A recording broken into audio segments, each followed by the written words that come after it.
11 of the scariest ghost stories from Reddit.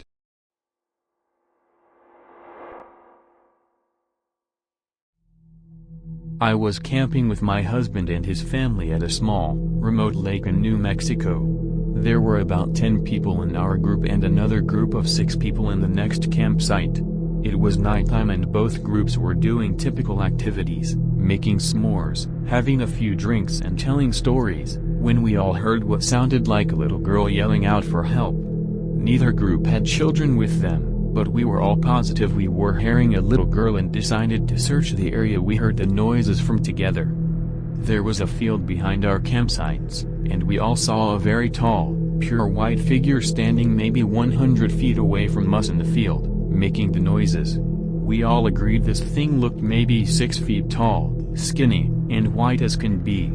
We made our way closer to investigate, but whatever it was that we saw started backing off as we got closer, and it disappeared into the trees.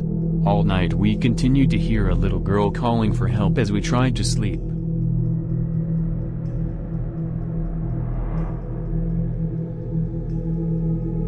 I'm a psychiatric nurse and early in my career, I worked at a residential mental health facility. One of our residents was an elective mute, which means that he wouldn't/couldn't talk, but there were no medical reasons as to why.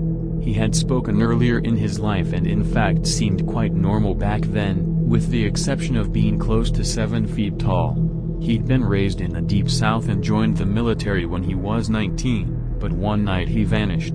He was declared AWOL, and eventually he was declared missing and dead. 10 years later, a 7-foot-tall man walked into a VA hospital emergency room in my part of the Midwest and said to the receptionist, "My name is Marion Duchesne, not the real name, and I've been dead for 10 years." Those were the last words he ever spoke. He was covered with dust, and he was wearing the same clothes he'd been reported to be wearing the night he vanished. His social security number had not been used and he had no identification on his person. However, they were able to identify him, I guess via fingerprints.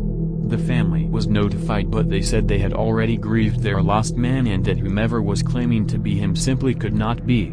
They demanded not to be contacted again. Marion paced all day every day, moving his mouth that looked like talking or muttering, but no sound came out. He had an unnerving habit of throwing his head back with his mouth wide open as if he were laughing heartily, but not even a breath could be heard. If I talked to him, he appeared to listen, periodically throwing his head back in that laughter-mimicking way of his. Various medications were tried, but they did not affect him either positively or negatively. Occupational therapy did nothing because Marion would just grin, and unless told to stay put, he'd get up and start pacing again. On my last day at that job, the last thing I saw was Marion, pacing in the parking lot, throwing his head back to laugh. Later I wondered if all along I'd been dealing with a ghost. All these years later, I still don't know.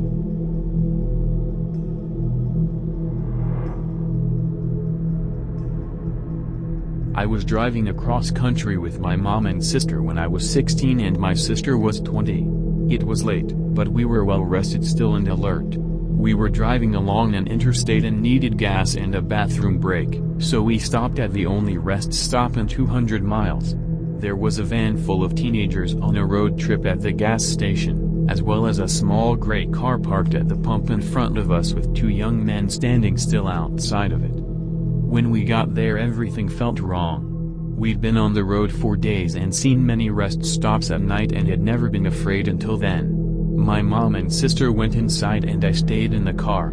I heard the teenagers say they were creeped out and couldn't get the pump to work, and they left in a hurry. I was watching the car in front of us, and the 2 men had not moved at all. Not an inch. They weren't talking. They weren't on phones. They were just standing there, still as stone.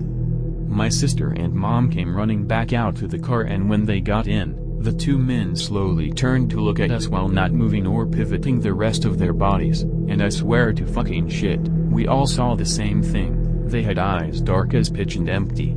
Truly empty. Not black, not reflecting any light at all, just a void. We sped out of there and didn't stop until we were in the next city. The worst thing about the entire experience?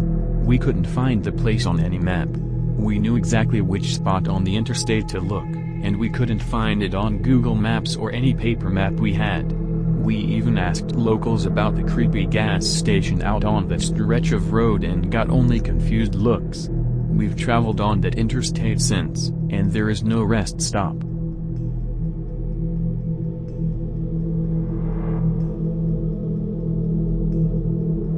We were driving my friend's really old beat-up Subaru through a massive graveyard.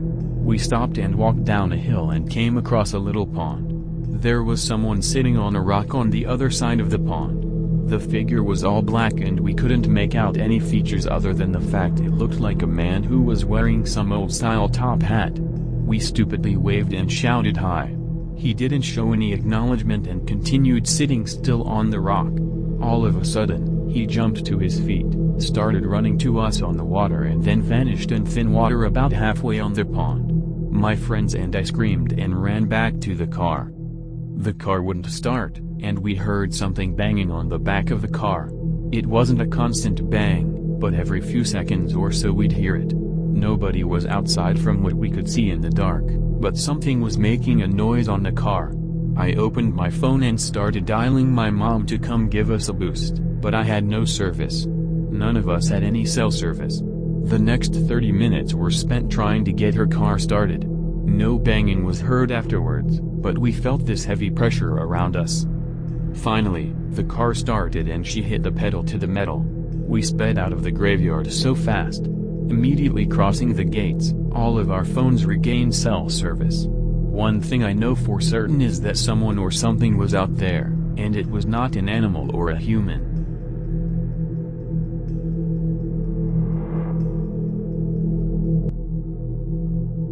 When I was 37, I went to my high school reunion. I flew into the nearest airport and rented a car.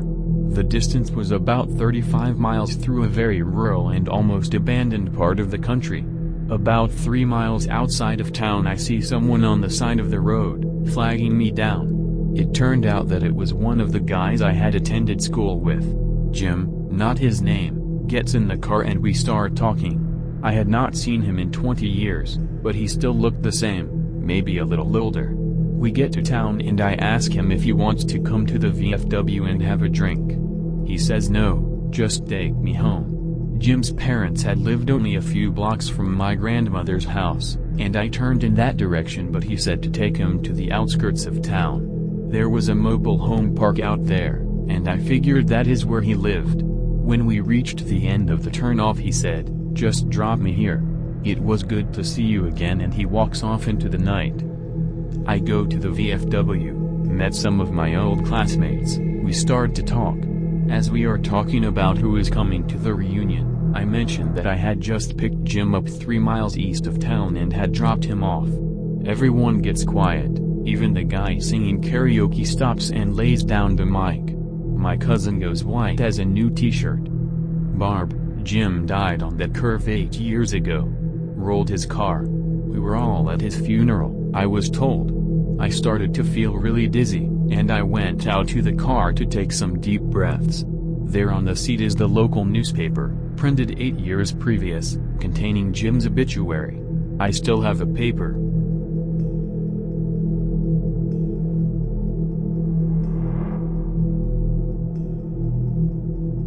After we moved into our home, we were told a woman had died there at the hands of her abusive husband.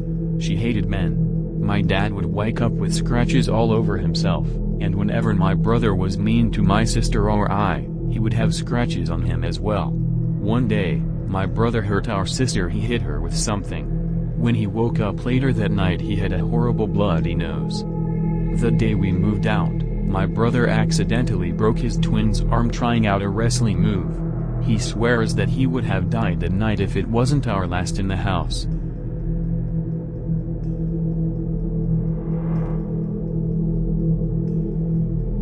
I was standing in my parents' room, talking to my very sick dad at the time. He was dying of stage 4 esophageal cancer.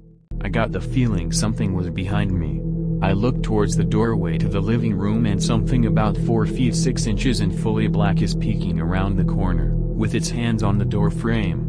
I ran towards it, and it slipped back around the door. When I got outside the doorway, there was nothing. My dad was completely confused when I stepped back inside the room. When I tell him, people who stayed at my house in my dad's final days claim to have seen it. My mom saw the figure on multiple occasions in multiple places until he passed away. We haven't seen it since.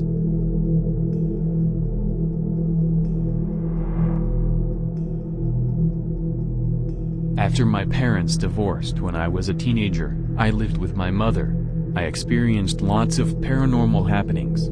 Several times when I was reading in my bed, the room would start to feel really icy.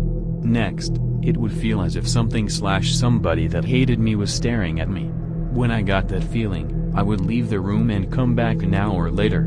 Sometimes during the day, I would see a shadow figure sneaking along my bedroom walls. Something in the flat was pretending to be my dog. I went into my room and heard a deep growl from under the bed. My dog wasn't capable of making a noise that deep. It sounded like either a really big dog or a man doing his best dog impersonation. Other times, my dog would whimper and pace in the room next to mine but wouldn't come when called, as if he was afraid of something in the hallway. When I moved in with my father, the paranormal activity stopped.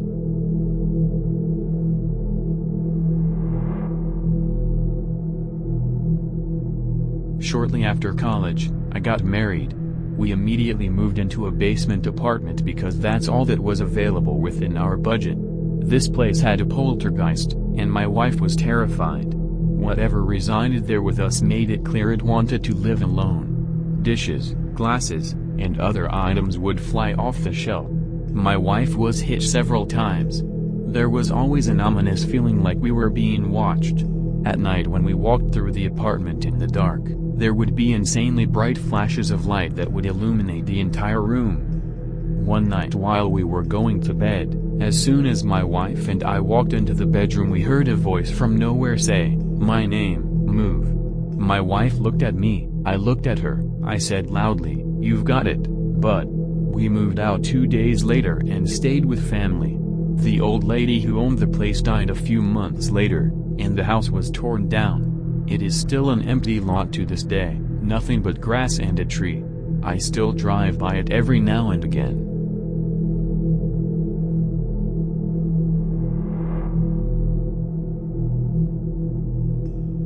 My dad used to work as a corrections officer at a rural prison. He drove the perimeter of the property for his entire shift, where he would check empty buildings for runaway inmates.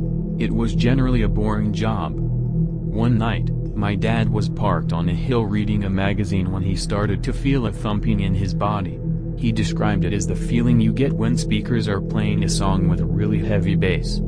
He put the magazine down and checked his rear view mirror where he saw someone outside the truck. He grabbed his pistol and jumped out of the truck with his weapon drawn. Outside the truck, he realized it was a procession of Native Americans walking through the truck, and directly through his seat, only to disappear at the exact spot he was sitting. He said it was clear they were ghosts because many of them appeared injured. This went on for a few seconds, and then the whole procession disappeared. He called the other perimeter guy on his walkie to try to explain, and the other guy almost immediately stopped communicating.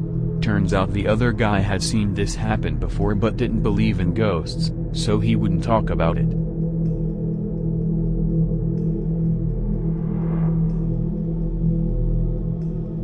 I worked as a forensic nurse in a hospital's lockup unit. We had one older lady who swore she was being haunted and abused by a demon she would call Tiberius. So many crazy things happened while she was on the unit. We'd go into the room, do normal care, leave, and seconds later she'd start screaming bloody murder. We'd run into the room to find her looking like she'd been in a fight with a boxing champ, bloody lip, black eye, markings all over her body. No one ever saw her doing this stuff to herself. Things would get moved around the room by themselves. At one point she was in protective restraints because the doctor thought she was hurting herself. There was no way she could have moved or done anything to herself while in these restraints, but new marks would always appear or her tray/card would be across the room. The room was secure so there was no way someone else was doing this. When we asked her questions, she'd just say, "It was Tiberius." After she was discharged, we always had trouble with that room. If there was going to be a rapid response or code, it happened in that room. One night a guard reported lights blinking on and off. It was that room.